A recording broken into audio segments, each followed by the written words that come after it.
Cheers, my dears. Hope you got your crumpets and your tea ready for this matchup as we've got MnM taking on Diabolus. I am Jake Hipper and Matthews once again, but I am joined by Dan Orcs Harrison. How are you doing? I am doing good. Those were some hypey games. I mean, we said that yesterday. We're like, there were a lot of upsets. There were some hypey games. We thought it was exciting.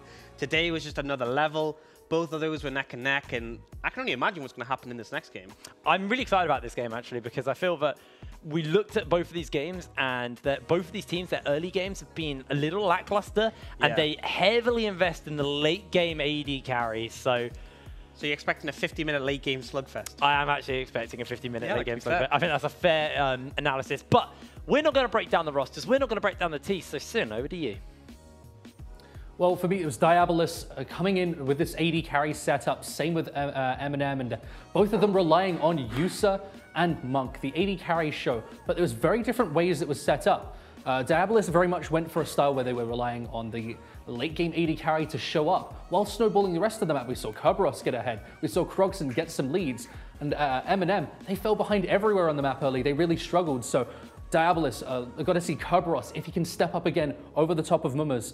And I'm excited to see if that's going to come through, because he needs to have the support of Monkeys to give him the leads. We see Krogson in mid, had a little bit of a disappointing game, but Yusa in AD carry, slow start, got back into it, and Hardo, our MVP, found those clutch engages on the Alistair to get them back into it and turn the game around on its head. On the other side, MnM, they also had a turnaround, but very different style, as they were relying almost entirely on Monk, who won the lane out 2v2 as Mummers in the top lane fell behind early and got back into it in the later stages. We saw Nulty in the jungle struggled to have an impact after he fell behind early on the Elise. And of course, Shibs in the mid lane and Shogun in that support role. So I want to see if this roster can find that early game that they've been lacking so often. If Nulty is the key, unlocking him, giving him a champion that's not the Elise, that's not the Ivern, and still having him have an early game, like we saw Monkeys have an effective early game on the Ivern earlier today. We need to see that early game to give them the lead so that MnM can take down Diabolus. I just want to get into this game. I'm not gonna lie. Expectations are quite hard to place here, because I feel both of these teams have come back. I mean, both of these teams have won their games from massive gold swings and massive deficits. So they're both showing they have the capability to pull back even and play from behind.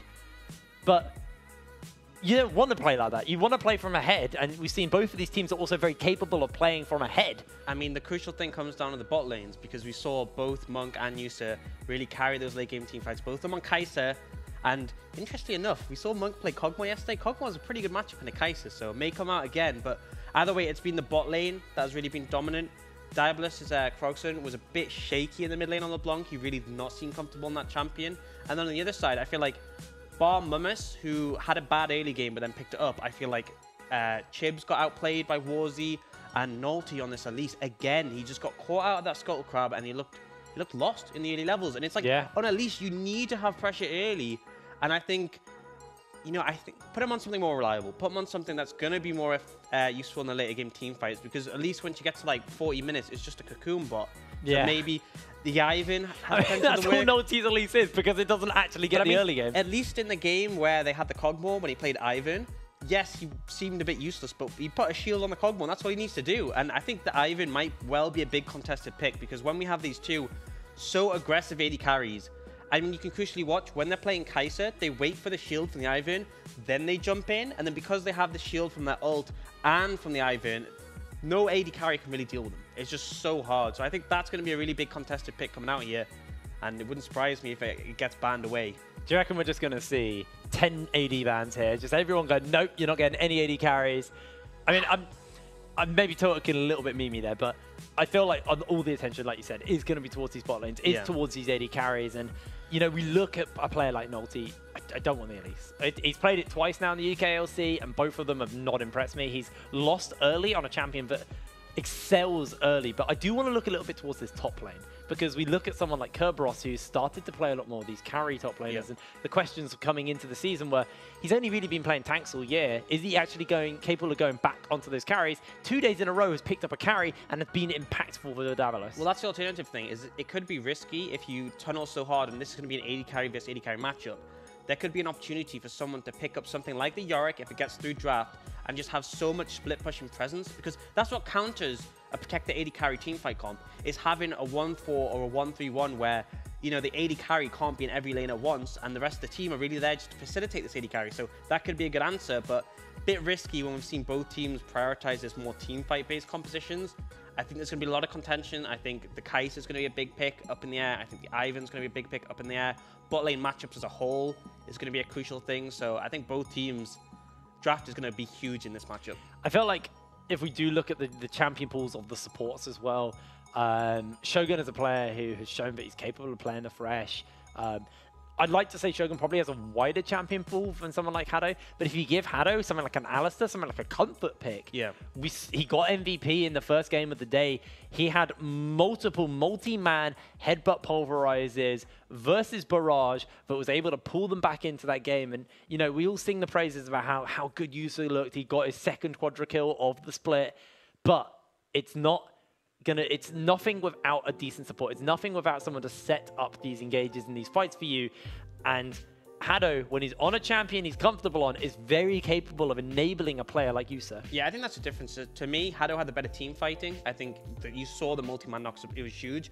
Whereas the laning from Shogun and Monk, I mean, they were getting 2v2 kills consistently, and it looked dire in the early game against Enclave, but they really brought things together, and with the reason MnM stayed in that game. So I think, for me, you have that laning confidence coming out from Monk and Shogun. Play to that, try and get your AD carry ahead, but on the other side, if you pick something for Hado where he can perform in a team fight, you don't just have to rely on Yusa popping off, because you have that support who's making a massive impact. And a lot of people think, you know, support is the most impact role. But if you get a massive combo, or you land, you know, as we saw Mystique's on the Thresh, if you land that crucial hook on the right person, it can turn the entire game.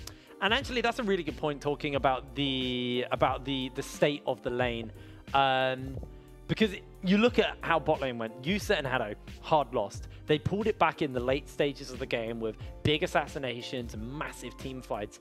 You look at MnM, they were down in gold, but that gold, like I said, was on the jungler, was on the top laner, and Monk and Shogun, like you said, were able to get these assassinations off, were constantly finding kills in the lane and putting their lane opponents down. If they can do this into someone like Yusa and deny him even more while snowballing themselves, Monk is a very proactive player. Yeah, absolutely. I think that's the thing, is that he is so aggressive. He'll constantly look for the opportunities to carry, as, you know, Monk will carry is the sort of term we've coined. And I mean, it's just going to see what they give him in terms of carrying, because I think, yes, the Cog Mode worked really well when he was up against Nezreal, but Kai'Sa puts out so much damage and can be so aggressive. I feel like Monk is more comfortable in that champion, but it comes down to how this draft goes, because remember, Diabolus on blue side, they will get the priority on that first pick. Well, we are into picks and bans. We've got the Yorick, we've got the Zoe, we've got the Urgot, all taken off the board, followed up by a Vladimir target out towards Kerberos here for MnM. They're not really playing too much around Yusa at the moment, the bans. Maybe just looking to try and get themselves a comfortable matchup, and we know Yusa's capable of playing the Kai'Sa, we know he's capable of playing the Ezreal. The Tristana's also in his wheelhouse. Monk, you know, so far seen a lot of success on the Kog'Maw and the Kai'Sa. Yeah. So curious to see what's going to come out. You know, you said that the Kog'Maw has a good matchup into the Kai'Sa, so they might just leave it open. Yeah, I mean, but that's the one issue, is that that pick is vulnerable. We saw XL punish it in the early levels. Later on, sure, you can just play the protect the Kog'Maw comp, but it is a dicey one. Interesting to see what Diabolus prioritize, because, I mean, I don't think you can pick the Kai'Sa this early. I don't think you can pick the Ivan this early. Sure, those picks have been really impactful in how these teams play, but something versatile like the Jarvan, we saw Kerberos have a lot of success on this. And the thing is, you can differ in builds. You can go for a more aggressive build that does well in the lane matchup, or you can just build that tanky gargoyle stone plate. I'm going to put my Cataclysm down and then stand there. All right, well, Kerb is going to get his hands on that Jarvan. I'm not even going to say it's the flex pick anymore. It's going top. Like, we all know what's happening. This is the game where they don't do it top, though, and they just run the jungle. Well, they could flex it here, but, I mean, and that's the strength of the pick, is that it's likely to go top, but should some disastrous situation occur within the rest of the draft, you can move it to jungle if needs be. So in a fairly comfortable position. Interestingly, the Braum comes out for Shogun, so something you can be aggressive on. Not the most aggressive support, but in those late game team fights can be really impactful, not only with the passive, but the Unbreakable. If you block 2 or 3 autos, when you get to like the 30-minute point, that can be a significant amount of damage. Well, we also talked a little bit about comfort coming into this, and how Hado's really good on the Alistar. This time we're actually seeing Shogun on a champion who I associate with him quite a lot. He plays this Braum a lot, and this is very much a comfort pick for Shogun. As we see, Chips gets his hands on the Lissandra, so again, another kind of enabler. And MnM definitely not showing their hands so far. Yeah, but a lot of CC coming out already, and that's hard to teamfight against because often you have carries who will invest in things like QSSs, but when there's so much, it's very difficult. And the thing is, if you start winning a team fight with Alessandra, the passive just makes it so difficult to come back because the AoE control is huge. Well, that's going to be the Orianna lock-in here for Diabolus, and seeing what they're looking to round out, I'm expecting to probably see an AD carry get picked up here. Yeah. And then MnM pick themselves an AD carry up. If Diabolus don't take an AD carry, I really expect MnM to pick one here now and then just ban away all the counters. They can take that Cog War and they can leave him in a comfortable position. I would lean towards the Kai'Sa if you're going to pick something here, and then ban away AD carries that can do well into it. Yeah, I think Cog War, you don't really need to pick here because it's a bit riskier, and you saw how much Monk did in the Kai'Sa last game. I think I understand Diabolus not wanting to pick the AD carry so early and ensuring a good support matchup. They also do have the Orianna who's going to function as a sort of second carry, but the shielding will also be really powerful. But actually, they're going for the Ezreal, so they're moving away completely from this, we want Monk to be this machine gun on the back line.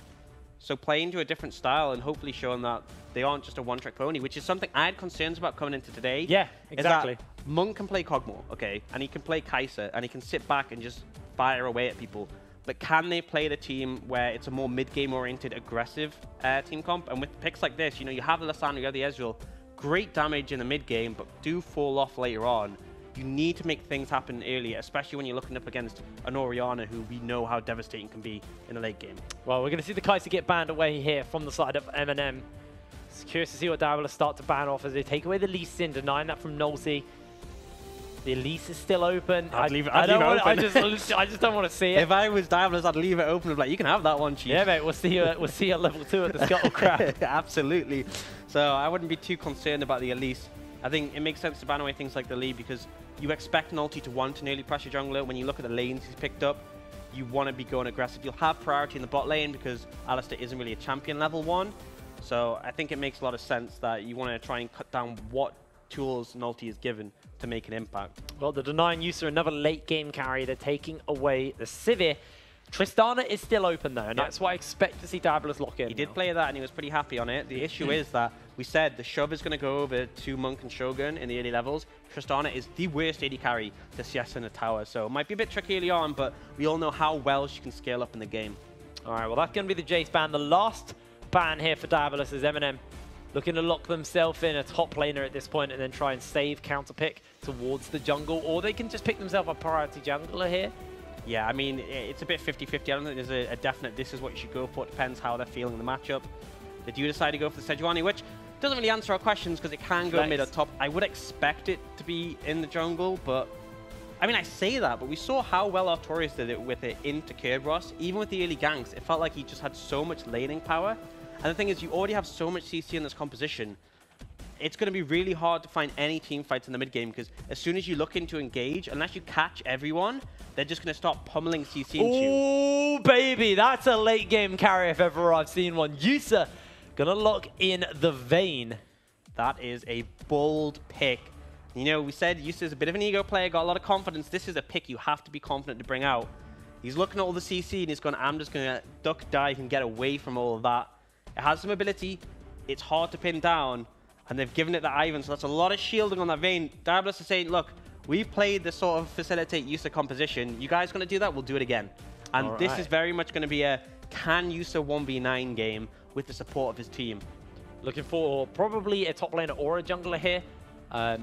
Most likely the top laner here for the side of MnM, but they do have that flexibility for the moment. So see what they decide to finally lock in. I would like the Camille, if it does get locked in, is a good option because it offers some split push variety to your composition.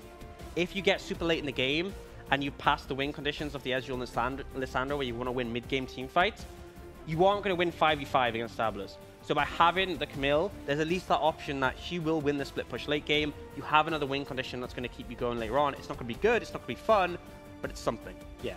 All right, well, our team comps are locked in. Let's talk a little bit about what we're expecting coming out of this game, because I think, you know, the answer towards Diabolus is what's their win condition? I think it's Yusa is a fairly... It's Yusa. I mean, they have to survive. I think the early game's not going to be too bad. Mid-game team fights are going to be a struggle because the Ezreal's going to come online a lot better than the Vayne it does. The Lissandra is so impactful in those mid-game team fights. If you get through that, though, Diabolus is going to be golden. They're going to be really solid in team fights. The only concern is the split push, but Jarvan isn't that bad in split pushing. Like, Camille has to be at a really strong point to kill him on a tower, because he is fairly tanky, and also he clears waves very fast when you have the Titanic Hydra. I think for the other side, for MnM, it's we want to get to that mid game and be slightly ahead and just snowball off that. I mean, their team fighting with all that CC is so strong, but they have to execute.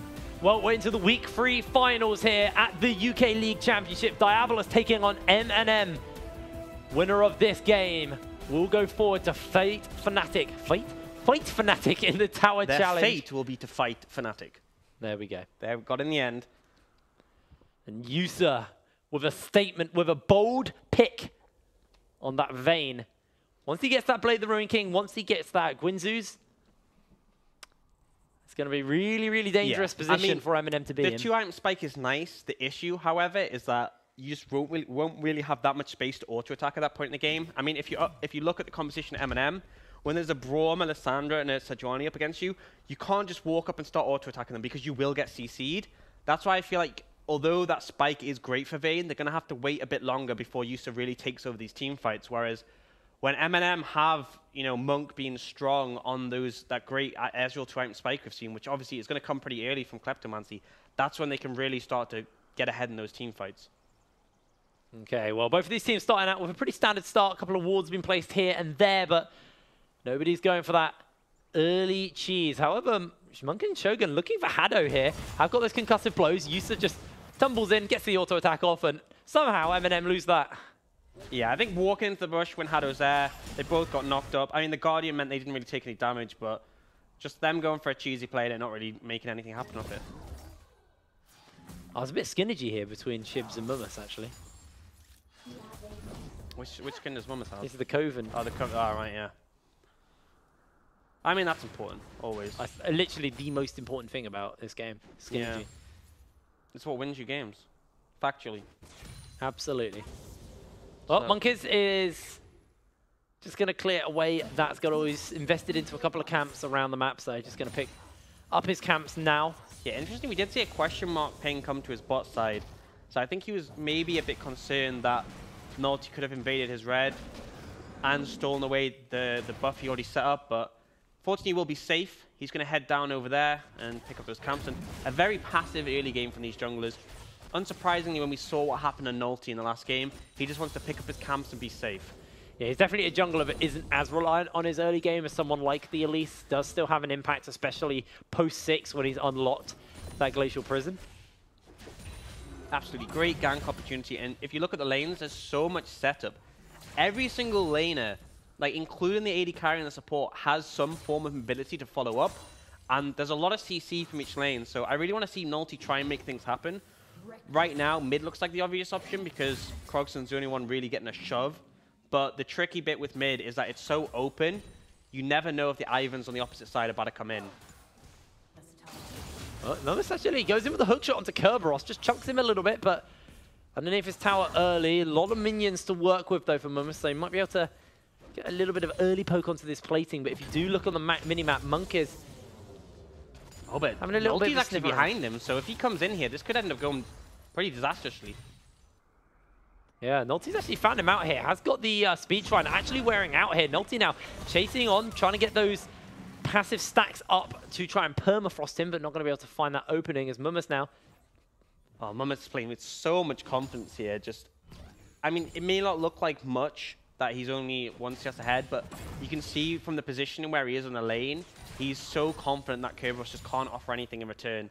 Like, he knows that if the combo comes, he'll be able to dodge away from it, and so that's why he's confident to go that deep. And he's now forced a TP from Kerberos, who picked up a long sword and a cloth armor, which isn't really going to do that much for him, but with the wave pushing, Kerberos should just be able to shove this in fairly healthily.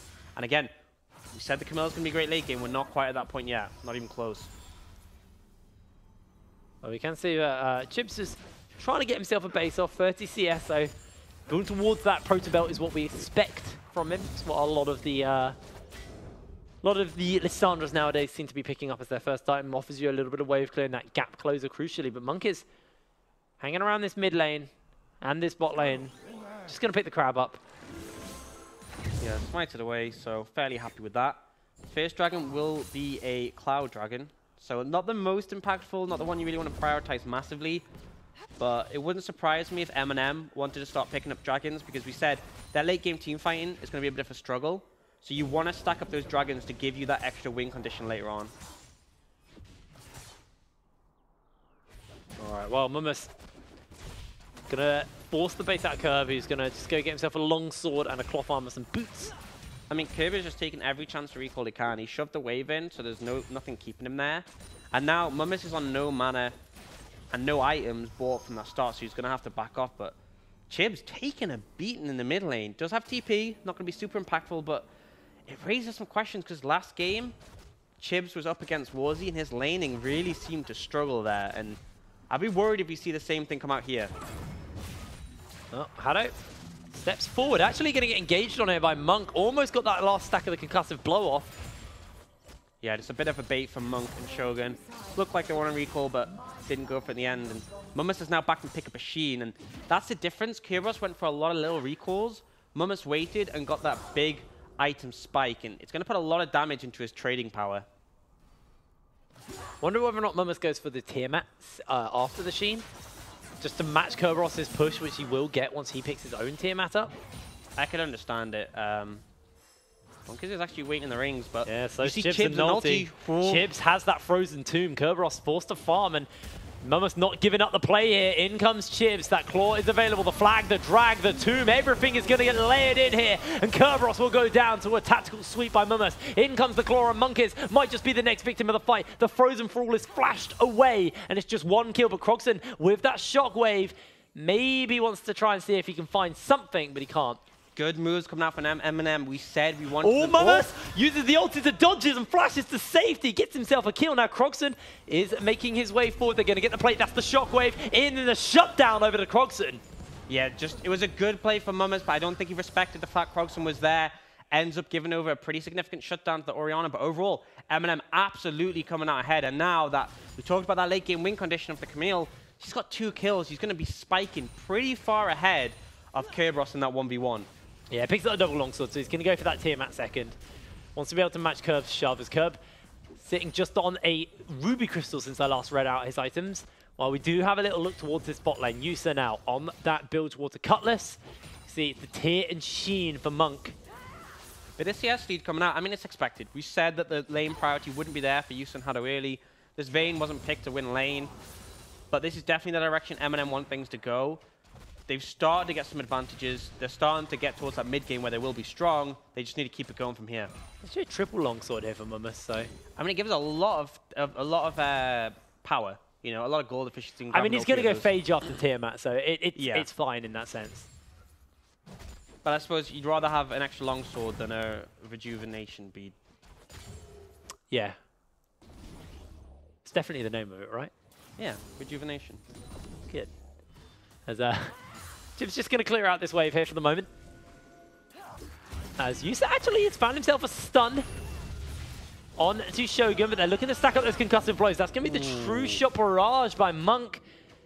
He had a kill. Just hit level 6. A minion died. He hit level 6 just as the true shot barrage was coming in. I don't think they would have killed him there, but they definitely could have forced a summoner if that ult hadn't been available. So playing a bit with fire there from the Diabolus bot lane, but they managed to get out without getting burned. All right, let's take a little stock of the summoners, actually, because, like I said, Hado was able to hold on to his. The teleport is down for Monk at the moment. Curb just missing his teleport while Mummus has both of his summoner spells down. The big one is this mid lane. Chibs has flash, Croxon doesn't, but he does have a cleanse, so it's quite hard to actually kill him. What I would like to see is Mummus just push top in. You could roam towards mid. If you put that Hextech ultimatum down on the Orianna, she is definitely going to die. Unfortunately, Monk is sort of blocking that roam from happening, but I think Croxon has to play careful until his flash is up, because if that Camille turns up, you're almost certainly dead. Yeah, it's going to be a pretty rough go of it, as Mummus just returning back to the top lane after sniffing around, trying to see if he can find that opening you were talking about as Getting Chibs. a big whiff at the river. Oh, I wonder what the river smells like. Do you think it smells like a freshwater river, or do you think it smells like We had this discussion the other way. You can see the little waterfalls, so it's probably going to smell fairly fresh. I mean, it's drinking water, isn't it? Yeah, we had this discussion. Krog's actually overstepping here. Yeah, this is going to be the tomb into the cleanse, but Shockwave lands onto 2. Croxon's trying to buy time. The claw comes out, and Monk is able to dissuade them. Flash was, cleanse was used by Krogson for just 2 Chibs' ulti. I mean, you'd take it, absolutely, because yes, Krogson had to use the cleanse, but he got both Nulti and Chibs' ultimate. He forced Chibs to back off because he's so low on HP. You take that situation when you were in a difficult environment without having your flash, you managed to ward off the gank. But be careful here because Nulti's looking again, but that ward's going to spot him out. Chibs does have flash and that W available, so you can close the gap, but you can see that Chibs has been spotted out by Monkeys for the moment. I think that's a concern, is that they expect to have a certain amount of damage coming into the engage, but when Monkeys turns up that shield, it makes all the difference. Oh, spotting them out here with that true shot. Shockwave is down for Krogson, but you can see Chibs is forced to base, doesn't have the frozen tomb anyway, so just going to have to respect that they can't actually go for the fight. Yeah, they can't contest this. And we did talk about MnM having a strong mid game, but if you start to throw away fights at this point, that's when things really get dicey. But this means Nulti can head to the other side of the map, and look, Kerberos just zoned out completely. Mummis going to get some damage on this tower and chip away at those plates. Yeah, with that Sheen, he's going to be able to put a significant amount of damage onto the 2 towers. plates taken down, so nice help in a gold going towards that Camille. And we said, late game split pressure, the threat is real. I mean, if you just see the pings, though, they were pinging out the Rift Herald from the side of Diabolus, so they're looking to try and pick that objective up, maybe get some gold onto some of these carries, or maybe try and get first turret blood. Crucially, MnM have completely missed a trick here. Diabolus have made a decision to swap their bot lane to the top side because they want to prioritize that Rift Herald, but MnM have just sent their bot lane bot again. And so now, their Camille's going to be 2v1, which isn't a good situation for her, and they don't have the members to contest that Rift Herald. They do have free teleports, though, so they can start to close in as Monk's not going to be available quite yet. Chibs is making his way over, can spot out a couple of members, maybe hanging about with that Scryer's Bloom, as Krogson also making his way over. 4 members of Diabolus. Not really much contest going to be available here, although Monk is, Nulti, sorry, is going to blast Cone over, just gets headbutted back out of the pit. Monk's going to be able to take down the turret. Diabolus will get this Rift Herald. Monk is going to be the one to pick that up. Yeah, in the meantime, MnM will just take some pressure, but it could have been a decision or it could have been a bit of a mistake, but I feel like not matching your bot lane and top lane wasn't the best situation for MnM there. They will get this first turret.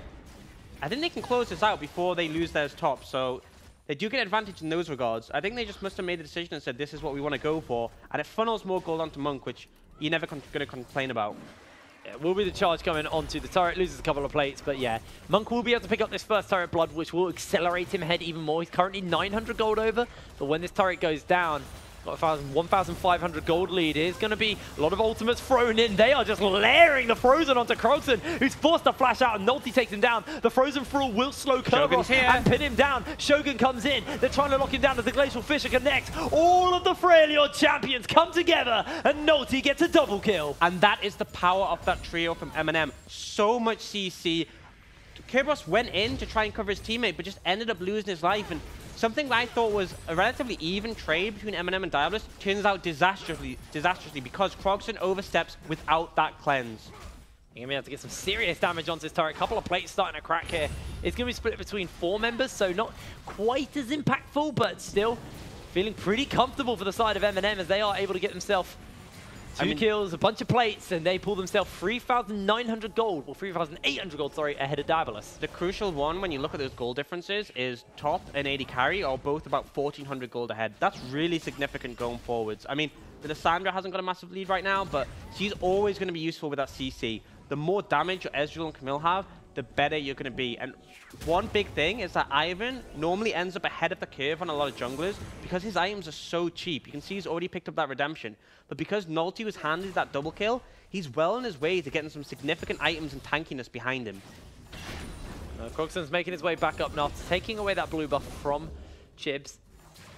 We have to clear out this wave. Has a lot of mana to play with, so it's going to be pretty hard with the Luden's Echo to actually force into this Orianna, as Chibs has been sent up to the top lane, trying to do some clearing duty of his own as Shogun maybe being caught out here. They're trying to some damage onto him, but Nolty's making his way in. Shockwave onto one. Mumus comes in, uses that Hextech ultimatum. They're layering and picking everybody down, and Monk snipes down Krogson on the inside, and Daisy making his way up. Coming. But Chips is coming, like you said, has the ultimate, chasing forward. The Frozen Tomb connects and a double kill onto Monk as Mumus lands a hookshot onto Haddo. Now they're chasing for more. Haddo headbutts him back, but the claw comes forward, and Nolty finds the kill. 3 quick kills over to MnM.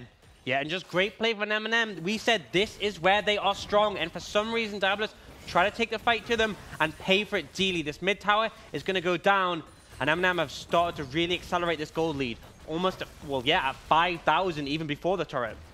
Well, Diabolus did come back from a game earlier where they lost a massive CS gold lead early, but this is MnM, a team who have an all-star carry in Monk in the bot lane who just picked 2 kills up. You've got Mumus, who's now on a carry and looking very comfortable and very confident on it. I mean, yeah, absolutely. This is the big thing, is that even in the late game, Mumus is going to be a threat on the split push. And yes, this is exactly what MnM need to do with their win conditions, but Diabolus aren't out the game yet. We said, late game, this Vayne is going to be a monster. The issue is they have to get there. I felt like... I mean, he's not even built his blade. This should be the base where he gets the Blade the Ruined King. He's not in a position to teamfight for a long time. And this is why I feel like them going so aggressive there was really greedy. What Diabolus need to do is just stall the game out as long as possible. Pick up gold and not give away too many big advantages. But at this point, when MnM are 5,000 gold ahead, I don't really think you can afford to do that anymore, because MnM is going to take control of the game. And with 4 minutes for the next Baron, that's going to be a big concern for me. Okay, well, Cloud Drake is the next Drake up, so at least for Diabolus, you know, if they can't contest that, which it does feel like they shouldn't yet, it's only going to tie out on the 2 Cloud Drakes, so it's not like they're losing an Infernal, not like they're giving scaling over to MnM. Yeah, but MnM definitely want to pick this one up as soon as possible, start stacking those dragons to give them an extra win condition later on. You see Diabolus have to play very respectful of vision control. That mid area of the map, that entire river section just seems cut off for them. It is MnM's part of the map now, and that control is going to let them fairly easily pick up this dragon. You see Nolty and the rest of the team going to pick that up fairly simple as Chips into the top lane. No teleport available to him, but the same for Kerberos, who he's currently split pushing against, while Mumus in that bot lane with his teleport available is fighting up versus Yusa, who at the moment still needs a fair amount of time before he can find that Rage Blade. He's only just picked up the Blade of the Ruined King. Yeah, and I mean, we look at what do these teams want from here. MnM want to keep forcing. You can see them heading towards the bot side. They want to find more picks. Diabolus just want to play this a farming game and let them scale up. I don't think MnM are going to let that happen, though. You can see them pushing in very aggressively to get control of this jungle. Alrighty. Shogun is just making sure the rest of the team can get that vision control down for the moment here, but it does feel like Diabolus, they've given up an inch, but they don't want to give away a mile so far, so just holding on. Their tier 2s still stand. The turret health on those tier 2s is relatively comfortable, but we do bring up the gold here. We can have a little look at the state of this game as Nolty... I mean, 80 top is really just where it looks difficult. There's such a massive difference there, especially in 80 carry roll. I mean, Ezreal's always going to be inflated a bit by that Kleptomancy, but it's going to be a long time before I feel Diabolus should be looking for team fights. And right now, their vision is pretty limited across the map. MnM have a lot more control, and they've just recalled, picked up more items. They're going to look to re-establish that. And Baron up in 2 minutes. I don't think they're going to rush it straight away. It could be a bit risky, but if they find the opportunity... Very slow Baron. Yeah, they do have a slow Baron, but if the opportunity offers itself, that could be a way to really cement their lead. However, we've seen a lot of Baron throws before in the UKLC. Wouldn't surprise me. That's why I love this league, man. It's all exciting. It's always... Everyone goes hard or goes home. As we do actually talk a little bit about the vision. It's very defensive by Diabolus. You know, not really extending outside of their own jungle. But MnM, they are feeling confident. They're feeling comfortable to walk into Diabolus' jungle and just place some deeper wards. Yeah, which is as they should do. They keep moving that vision control up. It's hard to take the inner towers at this point in the game. That's why it feels like MnM have kind of slowed down, but just there isn't a ton of options for them to look for right now. A good rotation could buy them one of these inner turrets, or a good pick. But it's going to be tricky to find one of those, unless Diabolus are caught sleeping. Well, one of those players who can enable some decent fights here is Krogson. He's got that Oblivion Orb now. He's level 12, so he's got that second point in his Shockwave. Kerberos, though, really been given a rough hand here. Yeah, not down having fun CS, this game. 0-2. He's got his Titanic and just desperately trying to get some kind of gold, some kind of relevance here. I mean, that is the one strength of the Jarvan, is that with that Titanic, you're always going to have good wave clear in a side wave. Okay. But he is never wanting to face up against Mummus because that matchup just wouldn't go well for him. He doesn't have the easy accessible CC to fight the Camille. It's very easy for the Camille to use her ult to dodge away from the flag and drag. And so they just don't want to send Kairos up against Mummus right now until he's in a position where he can be comfortable. And right now, the win condition for Diabolus is, let's get some farm on Yusa, let's get in some items, just keep stalling, and they're trying to make it work. The question's going to be, Dragon in a minute 40, I don't think you fight for that. But if this Baron starts to come on the cards, that's where things will get a bit risky. They've done a pretty good job of holding as well. Like I said earlier, those tier 2s are basically untouched. That remains the fact here. That was 2 minutes ago. MnM, with their 6k advantage, haven't actually been able to push any more of an advantage here so far. Yusa forces the wave up about half the way in, bases up, buys a couple of items, then comes back towards that bot lane and just continues to farm. Kerberos does exactly the same. They know that MnM have a slow Baron with their comp. They know they don't have any Infernal Drakes, or Infernal or Mountain Drakes at this point. They're very comfortable just to hold for the moment, and they know that if Baron does get attempt, they've got the Squires on Krogson. They'll be able to spot it out, they'll be able to react, and they know that that Shockwave could be a big turning factor for them, along with the fact that Yusa, we saw what he did last game on the Kai'Sa. If he can do something similar this time on the Vayne and get a quadra kill, get a turnaround, MnM might be forced into a dangerous position. And MnM, what do they need to do here to really hold out? Well, they need to keep pushing this vision control up, wait for someone to step up and look for a pick. Otherwise, keep these rotations. You see, top inner tower is actually getting quite low. As soon as you take that one down, you can push the vision so deep on the top side, it becomes very hard for Diabolus to contest the Baron. And then they're going to have to prioritize speed over safety. So Monk can't check every single bush with his root caller. He has to walk into some blind, and that's where you can get a pick on the jungle. And as soon as that happens, Baron is definitely on the table. And this next Drake as well, spawning up as another Cloud Drake. Second Cloud Drake to MnM means they can rotate around this map a lot quicker. You got to remember for MnM at this point, they're playing on a smaller map. The towers are all closer together. They're actually not a cloud, it's a mountain. Oh, okay. So the graphic lied to me. Graphic was lying to you, but this is actually huge for MnM. This is exactly the dragon you want here. 16% extra 2 damage. That's very significant, and it can be the difference between you landing that Baron and you being unable to finish it before Monkish shows up. Yeah. For a team who struggled to take the Baron, this is a perfect situation for them. You can see Monkish now hitting that level 11, just trying to get as many items under his belt as possible. He's got the most of that are Fiends. Not Fiends, sorry. Ardent Sensor. That's the one, thank you. You're a support main. This is my role. Was that your last meta, actually? No. When I won it, the Ardent meta just ended, and it got nerfed pretty heavily, fortunately. That would have been a real sad way to end your professional career, right? Yeah, that would have been on an Ardent meta as a support. But, you know, that's how Monkeys have played out. Great if you're a carry. Now. Absolutely. I mean, it's great now if you're a carry as well. 80 carries are definitely at the forefront at the moment. The fact that Yusa can pick Vayne, sure, it hasn't gone great in the early game, but it's a pretty viable pick, and the 80 carries are definitely coming back in force.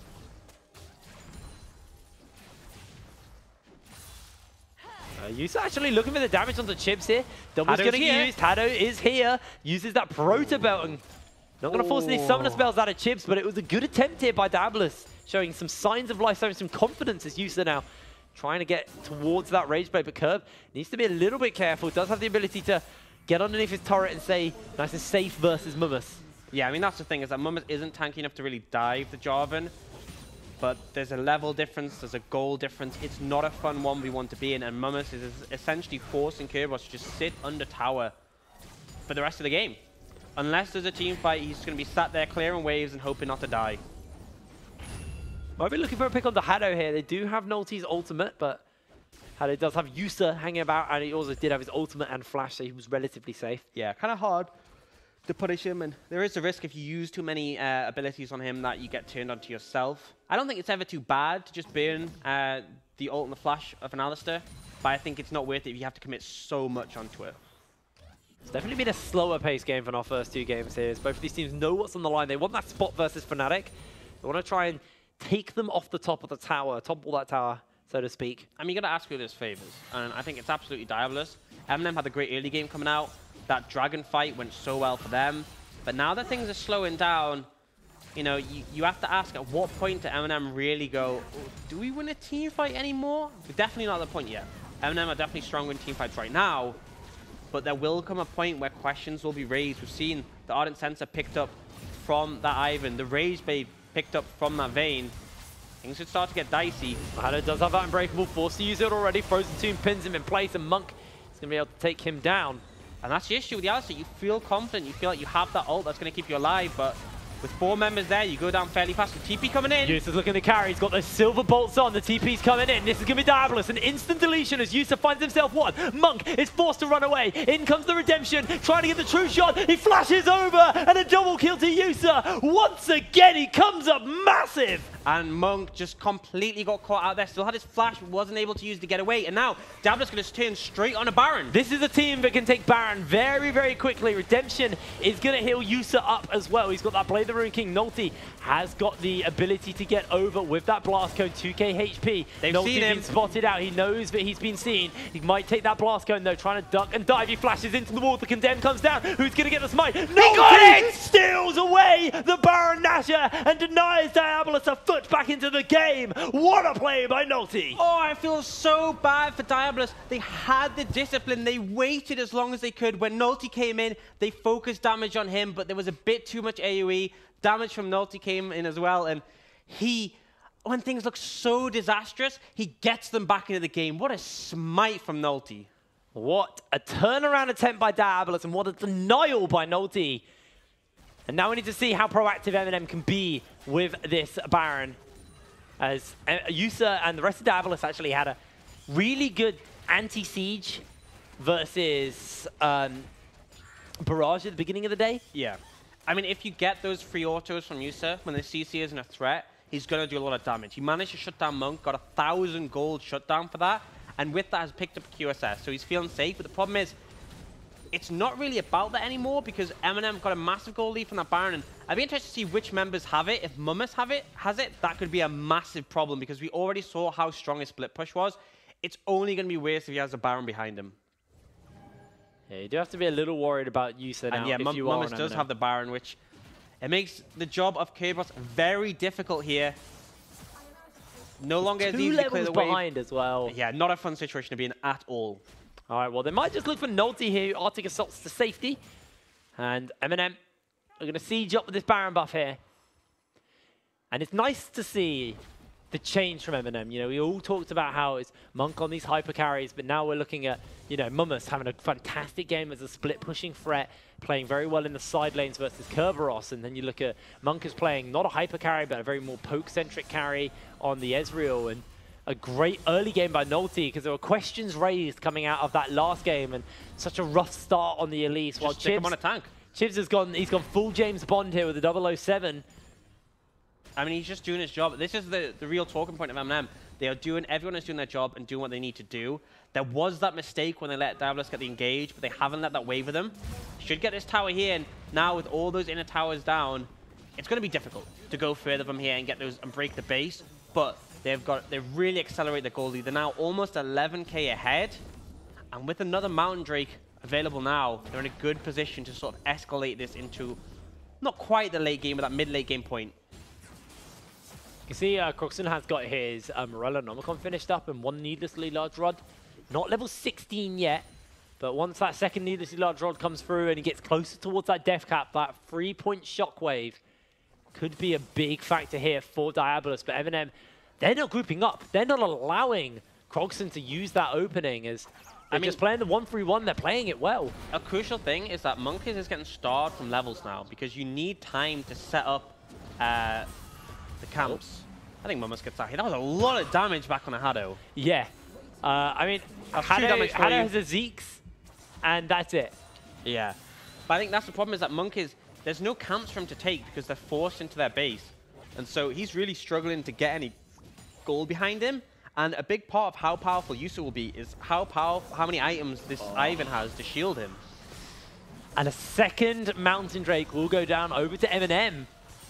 I prefer an Infernal at this point, but I definitely wouldn't complain about the second Mountain. I mean, for the team that's playing a 1-3-1 at the moment, having double Mountains is very nice. For a team who we've highlighted before have a very slow Baron Nashor, also very nice for them. Yeah, and crucially, that does mean their last dragon will be, they'll have another elemental dragon before the Elder Dragon becomes available. Will be another mountain, so assuming MnM keep control of this game, they'll be looking at that triple mountain cloud Elder Dragon, which is definitely a massive win condition later on, and really puts the teamfights in their control if they can secure that. But still, gotta look at the items starting to come in from Diabolus. We see that Zeal coming in from Yusa, even more DPS. Krogson building towards that Rabadons. If you get caught by a late game Orianna Shockwave, doesn't matter how far ahead you are, you're gonna end up having a bad time. Yeah, it will be pretty rough, but you do have to keep in mind someone like Chibs can either heal themselves up the Glacial Tomb or you take the Claw out. You got Monk who can just Arcane Shift and flash to safety. I mean, it gets harder. They shouldn't all get hit. MnM have picked a comp where if Krogson gets a 5-man Shockwave or even a 4 or 3-man, MnM are making a dire mistake because they shouldn't set themselves up to be in that condition. The big thing is, though, he's now picked up that Rabadon. You're seeing the Athene's going to come soon for Monk. There's going to be a lot of shielding onto this Vayne. And if they don't have enough damage to kill him through that shielding, he's really going to start to pop off. All right, Muma's now level 17 on this Camille. Got the Sterix as well, along with that Ravenous Hydra. Kerberos level 15. Just got a Titanic and a Stone Plate. Building towards his GA. Yeah, not a fun situation to be in the split push, but fair play to Kerberos. He's playing very respectfully. He's just pushing the wave. He's just surviving against Mummus. That's all he needs to do. Because if he starts to go too aggressive, Mummus will absolutely murder him, and then your team are really going to be struggling, especially Baron up in 30 seconds. And we said how MnM have a bit of a slow Baron. They got 2 mountains now. I don't think they have a slow Baron anymore. No, I don't think they do anymore, mate. I think it's a pretty fast one. Unlike this game, it's been definitely a lot more reserved play from both of these teams. MnM had advantage pretty much all game, but maybe showing a little bit of hesitance to try and close this game out. They are just going to wait for this next Baron to spawn, but... Yeah, I think they're playing respectfully. They understand that Diabolus, if they start to win teamfights, will come back. You still got to look at there's still a 10k gold lead. The gold lead has still expanded, and they still have maintained control. They're picking up those dragons. But you still got to be a bit nervous, because you look at Diabolus' comp, and if you're MnM, you're thinking, imagine if we lose a teamfight. Look at all that shutdown gold available. It could definitely end up being a bit dicey, but for now, they're holding out. And the big question is going to be what happens with that next Baron, because I think if MnM get this one cleanly, that's when things really get dicey for Diabolus, and that base is no doubt going to get broken open. Well, Monk got that Gunblade now, got both of his tier items fully stacked up, and that Iceborne Gauntlet. He is going to be incredibly hard to kill, closing in on level 16 as well.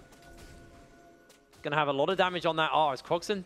The rest of the team are trying to have a little look around, see if Baron is going to get started up here, but you can see Diabolus don't want to give this objective up quite yet, and MnM just going to peel away. They respect the engage. They respect what Diabolus can do in a fight. I mean, that's crucially because MnM on our red side, if you go into that Baron pit, it's very easy to land a big shockwave onto almost all of your members. I mean, we talked about how it'd be hard for Krogson, but that is a perfect situation, and that's why they have to leave so early, because you're essentially trapped in that Baron pit. I mean, sure, you can use your mobility to get over the wall, but then you essentially just leave the Baron on a plate for Diabolus.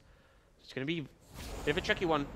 Monk putting a lot of pressure on that top lane, though, quite far ahead, and I think just sort of routed Diabolus, who didn't expect the enemy AD carry to push that far forwards. But this lane pressure is going to be what leads them to getting this Baron if they do secure it. I can respect it. Looks like they're actually going to turn their attention back towards Baron for the moment. Mummus with that teleport. They're actually hesitating a bit.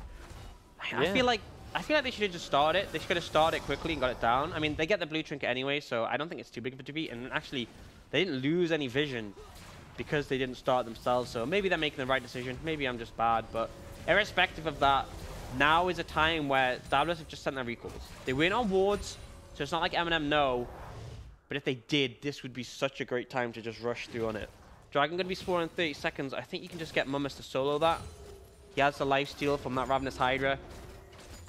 I want to have a little talk about the team fight now at this point. Yusa has that Phantom Dancer, has that QSS and the stopwatch. He's going to be very hard to get onto. He's going to be very slippery. Kerberos, Stoneplate, GA, Titanic Hydra is going to be incredibly impactful in these fights and hard to kill. And you can see already Diabolus actually looking to start up the Baron here. In goes the True Shot Barrage, but Yusa should be able to just lifesteal his way back into this here for the moment. And Nolty maybe can find that Miracle Steal. Has got a level advantage over Monkus, so his fight will be more, but they're just going to go on. That's going to be the kill. In goes Kerberos, in goes the Glacial Fissure. The CC is layering in. A shockwave lands onto 2 tanks, but Shogun is just going to go golden. And Yusa is unleashed in the fight. He is tumbling, he is rolling, he is getting all of the damage down, and the shutdown goes over. Followed up by the Baron, but Mummus is inside the base. MnM might just be looking to close this out right here, as Kerberos and the rest of the team will base off, and Mummus cannot take anything else. And I think it's a sacrifice Diabolus had to make. They take the Baron. Yes, they lose the bot inhibitor, but it's absolutely worth it. And actually, look, Haddo's flanking on a Mummus. He might still be dead here. Uses the ultimatum to dodge out. Haddo is going to go to Mummus in a 1v3, and Monk comes in to buy the time. Mummus gets out alive. Oh, very close, but the Camille managed to escape, and this is still the win condition for MnM. You saw the team fight definitely does not go in their favor at this point in the game. Yusa is too strong. There's too much protection. This is too rough. Yeah, you're going to have to start playing the split push game now from MnM. 3 Mountain Drakes on MnM, and you saw how much damage he did with 2 onto that turret. If he gets a second in a lane, he will be able to tear through these turrets. Looks like he's going to be trying to pick up a GA for himself as well.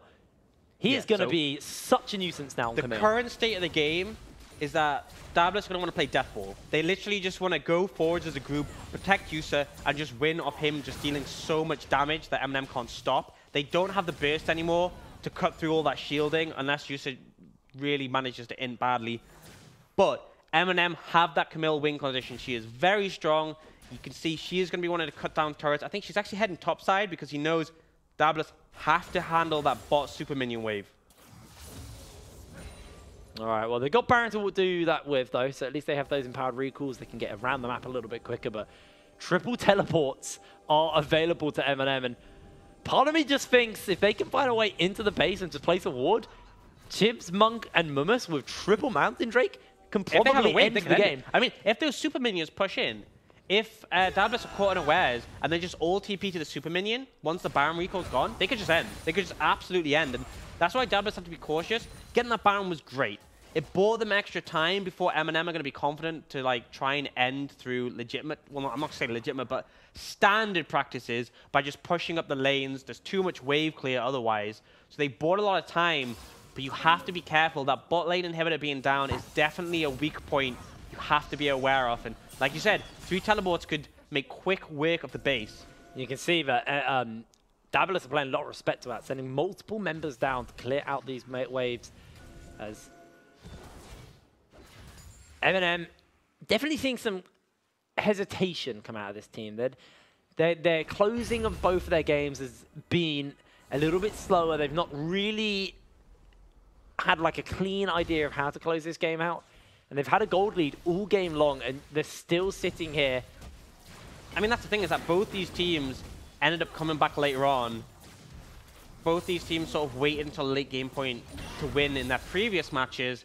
Now, Diabolus are the team who have that win condition. I think the Camille pick really is paying up a lot because it does offer that extra win condition, but I'm having concerns about MnM. If they start a team fight, I don't think they'll be the ones to finish it. Final base is coming forward. That's going to be the Blade of Ruin King along with the Hex Tech Gunblade. A lot of actives, but I think you can only use one of them, I believe. I think it's a unique active. I don't think it is, because I think the Gunblade one is tied to the Hex Tech unique actives. Ooh. I think you can use both. That is it. He's playing piano. He's got so many keys to press. I think it's an interesting decision to go for that, but I think he felt there was a lot of tankiness coming out from Diabolus on the front line. It does mean if he sort of does his combo and he uses both those actives, he will put a lot of burst in. Again, I'm making assumptions that you can use both. I'm fairly sure, but I'm not 100% confident. So if Twitch chat is spamming, you're absolutely wrong, then shut up, Twitch chat. I'll go test it out after this at some point. Yeah. I'm actually very curious. Well, we'll have to watch in the team fights. That's exactly what we'll have our eyes on the team fights. Not the Vayne, who's 1v9ing. We'll be looking at the Ezreal's items. So we'll see what your in-depth analysis can say. As I believe production are trying to tell me what's going on, but with that, they're not going to let me know. They want to keep it secret from me. Oh, they've just told me one of the teams is going to win. Groundbreaking. Man, they know so much. You can see that Crogson's closing in on that Void Staff as well, which is going to hurt. It's going to really hurt. And Mumus, this might just hurt for yourself here as Yusa is going to try and dive onto him. He uses that flash and the tactical sweep, but Yusa's chasing in for damage, fights on multiple fronts. Monk's almost Monk's dead. going in. Monk's almost dead, but Kerberos unable to finish him off, and now Monk is healing up so much HP. The res is coming forward, and you see Yusa gets himself a shutdown. Chips dives in. The fight on all fronts is going wrong here as Kerberos is going to get slowed and taken down by Chips. A double kill for the Lissandra, and the claw to safety. Yusa still full HP. And you can see the inhibitor in that bot lane has respawned, and MnM triple Mountain Drake will tear through these turrets, will tear through these objectives, but Hado wants her to say something about that as Yusa now looking to chase in. Shogun is going to go down as he gets himself yet another kill for the Vayne. Yusa comes up huge, and MnM are thwarted in their attempt. That's a crucial thing. It's a 4v3, but one of those ones is the Vayne, who is so strong. 5-0-1 right now, and you can see starting to catch up on that Ezreal in terms of gold, but that's not the relevant thing. The fact is this carry is so powerful in the late game. It was a good move from Diabolus to shut down the Camille split push, and it looked like maybe they overextended a bit when they sent Kerberos in and Krogson, who essentially just died mid. But now, Baron spawning, they have the Vayne with all that DPS. As long as they can keep Nulty away, I think they could go for this Baron. Oh, but crucially, don't want to risk it. Look what else is on the map now. That Elder Dragon is available. And I know for one team that is a big objective. For the other, with one Cloud Dragon, not exactly the best thing to get your hands on, but they definitely want to stop MnM from picking it up. Man, this is rough for Diabolus, because you can look at Yusa, he's 5-0-1.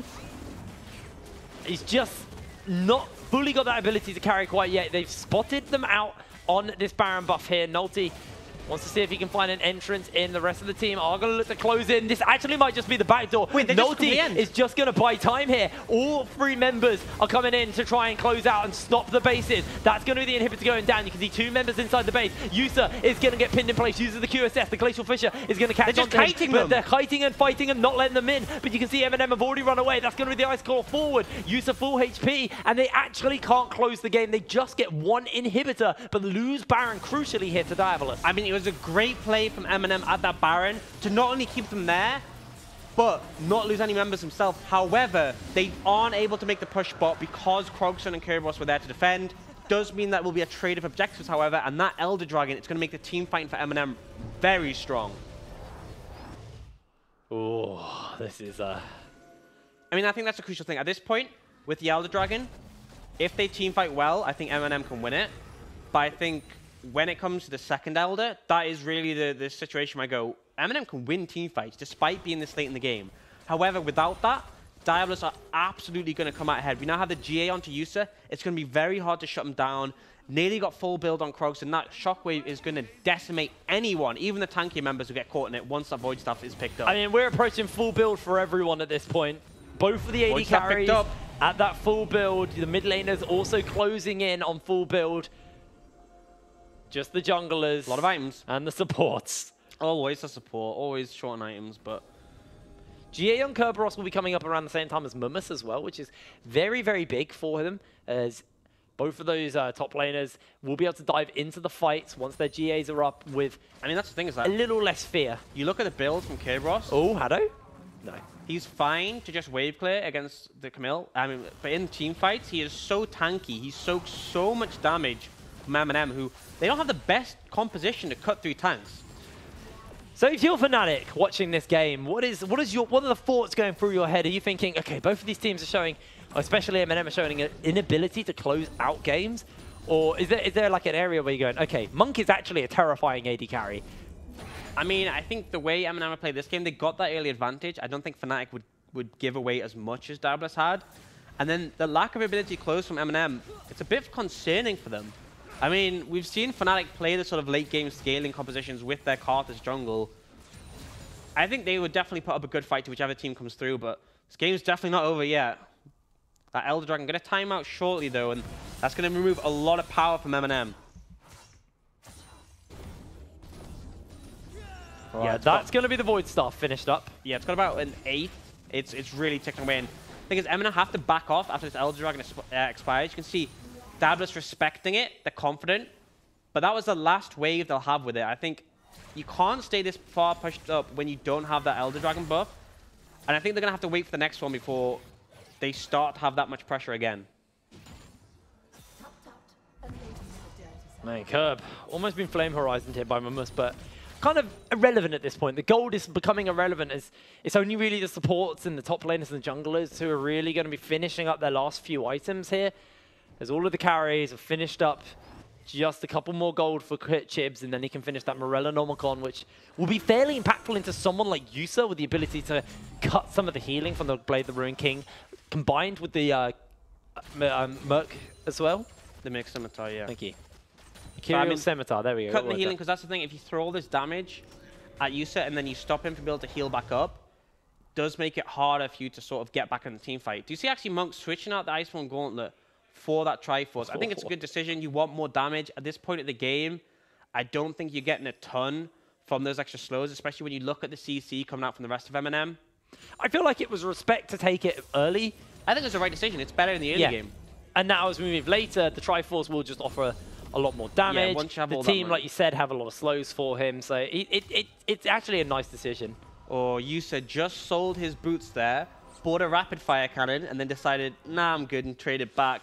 Wanted that extra movement speed, playing it the safer way. Does mean his crit chance is fairly low. I mean, we talk about crit 80 carries. Not even at 50, he's at 25. No, he hasn't got Infinity Edge yet. No, he's at fairly low crit, but he still puts out an insane amount of damage.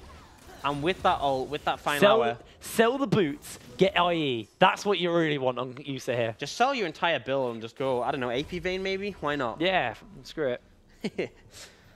We'll see Diabolus confident to position here. They know their team fighting strong, but look, a minute 15 on Baron, a minute 40 on Elder. I think MnM won that Elder, without a doubt. But that's a long time between them. Diabolus can definitely take the Baron and then walk over. So I don't think they can just give the Baron over for free. But if MnM get that second Dragon, remember, the second one lasts longer, the buff is more powerful. I think MnM might just be able to close the game out if they get that second Elder. Oh, but look at that shield. That is dirty shield. It's a lot of health. Combined with double lifesteal items, Yusa and a massive shield is going to be hard. There's even a Mercs on Monkeys as well, so they have even more to kind of keep him alive and kite him. The Mikhails, yeah. You got Krogson, who's also got the cleanse as well. I mean, this is what they want to do. They want a death ball, stick as a 4-man, and just push up. You can see Momus heading to the other side of the map, trying to get this split push. But the issue is, the waves don't even get close to the tower at this point. They just get absolutely cut through. Those big objectives are going to be spawning soon, though. Both teams are going to be wanting to get their hands on those. All right, well, True Shot Barrage is down here by Monk for the moment. Pretty consistent. A lot of people with full build now. A lot. Oh, team fight's coming out. Shogun actually getting slowed. Oh, Yusa with the dodge here. Going very aggressive on the front line, but not going to be able to find anything else. That's a big win so far for MnM. They get Yusa's ult, a big team fighting tool, and Baron has just spawned. Right now, Moment's just going to push for that bot inhibitor, and Kivers can't stop him. Baron is going down, though. Diabolus are onto that Baron. This is the 5th one. Shockwave only lands onto Wait, Shogun. Monk's TP Redemption's in. This is going to be the Monk TP into the base. They actually might just try to close the game out. Chibs and can buy so much time with his ultimate. He's going to take that claw over. He's not going to take that claw over. In comes the res, but down goes the turret. The Baron is going to get picked up. The recalls are being cancelled. MnM might just have done this. They're trying to do everything they can. The Nexus is being the focus. Curb cannot stop Momus. Cannot stop Monk. And 47 minutes in, a backdoor comes through for MnM. And we talked about the TPs. They make it happen. They get the backdoor. We said that late game win condition was the split push, and Monk, the complete confidence in his team. He went, see you guys, I'm going bot, and they find the finish. Out. They went, I'm out. I even said that about 30 minutes into the game. I was like, they could just TP in. They got 3 mountains, and I kind of said it as a meme, and you know, they went, yeah, let's meme it, dude. Yeah, they decided let's just go for the backdoor, and it worked. And that's why I think the draft from MnM was really good, because yes, we saw them commit to an early game composition before. We saw that not this week, but last week, and I criticized it heavily. But the key thing with this is that they had that late game win condition, so even when things got a bit dicey up against the Vayne, they found the way back in, and what a different MnM this is from the previous week. And that's the key thing. It's a different MnM. Yeah.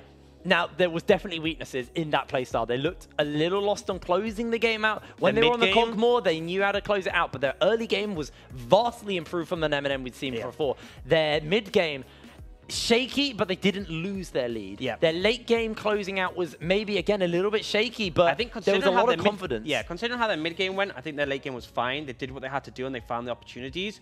But what plays from them? And Moose got himself MVP coming out of that game. I mean, he made them win. It's like, I don't say Moose, Mummus. It's hard. It's really hard to actually call who I thought was the MVP. And I think if we look at Diabolus as well, I actually don't feel like one player lost that game. Every player seemed to be doing an okay job. I mean, Yusa had an incredible game on the Vayne. Every team fight, I mean, he was enabled, he was popped off. But there was just something missing from that roster. And maybe it was something that could pressure in the mid game, and it just felt like they didn't have that.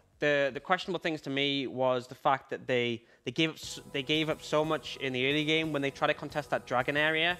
They put MnM in such a lead that they really had to sacrifice a lot of the mid game for that. And then I think they didn't have an option in the split push for that Camille, which I guess is an issue with having that first pick Jarvan and just taking that instantly and not being willing to flex it, because we talked about how it was very likely to be a top lane Jarvan. It wasn't really a great answer to Camille, but you know, Mumma showed up. He showed why he got the MVP, because I think, yes, all of MnM did some solid work, but he was the fundamental reason they won. His split push just got them the advantages they needed, and MnM are finalists for this week. They are the finalists. That means they will be taking on Fnatic Rising once we come out of the break. So pretty excited to see who's going to come up on top. But I have a couple of tweets to have a look at. And whew, I mean, they do rely on Yusa a lot. And this is one of the things that, like, I do want to see a grow and adapt. We said MnM rely on Monk too much.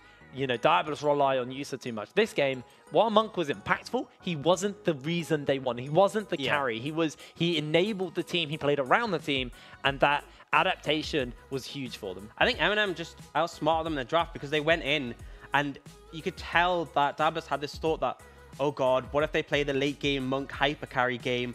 Well, we'll pick stuff that can do that better. We have the Vayne, we have the Ivern. But then in return, it meant that MnM could go this early game composition where the win condition, it wasn't Monk. It wasn't Monk at all. It was that split push. And I think, I said this before the show today, I was like, are MnM one-dimensional? Can they only play the Monk composition? And no, they can play different games. So testament to them, and they're going to have to bring some good stuff out to topple Fnatic from the tower, though. Yeah, that's my question, is can a team like MnM take Fnatic out? If they can, that is such a big shake-up here on the ladder. That changes so much. What a redemption arc. To basic, I think they go to second if they can get that. That is like an anime-level redemption arc to like just absolutely get trashed the first 2 weeks. I mean, week 2, to get upset by Darkspawn, and you know, it was feeling was pretty huge. And then for them to come back and win the whole thing, I mean, even if they don't beat Fnatic, to have got this far is pretty huge for the Marshmallows. And to take on a team who, you know, we said we're going to be the LEC sister team Slayer Diabolus. Yeah, and that's what I thought. It turned out MnM were the first one to beat one of those teams. They beat XL at the beginning of this week, and they beat them in fashion. They beat them in style, pulling out the Cogmore. Now, I do think going into the next game, into the game versus Fnatic Rising, we look at the AD carries, and we look at the rosters, and I feel like MnM are definitely going to opt into they're going to opt more into that comfort pick. They're going to opt into the Cogmore. I don't expect to see the same kind of roster and the same kind of playstyle we just saw against a team like Fnatic, because Fnatic are a team who are capable of punishing them. Yeah, the concern I have is really around Chibs and a bit about Nulty. Nulty had a better game in that game, but you saw in the Elise, it was really not great. Dan will punish that. And then also Chibs, he did his job. Absolutely did his job. Testament, and stopping those recalls at the end was great, but in the laning phase, he's really been lacking. You saw up against Warzy, he was struggling. Krogson had pressure on him.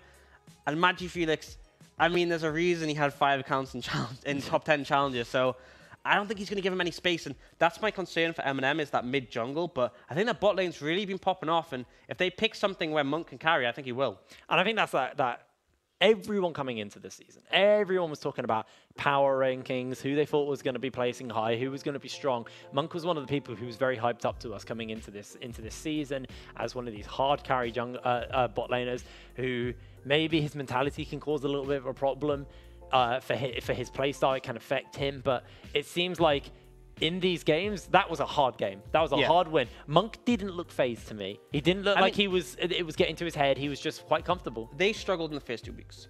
Then they only came back into this because they were like, look, Monk, you can carry us completely. And now in this composition, which could have been their last game if they lost, he went, look, I'm going to let Mummus be the carry, and I'm just going to take the sort of farm up and do my job in the mid-game role. So respect to him, and I think his mentality's definitely improved. Definitely respect to him. But after the break, we're going to have Fnatic rising, defending their spot at the top of the tower as MnM have ascended all the way to the top to see if they can topple them and take them out. So don't go anywhere. We'll see you after the break.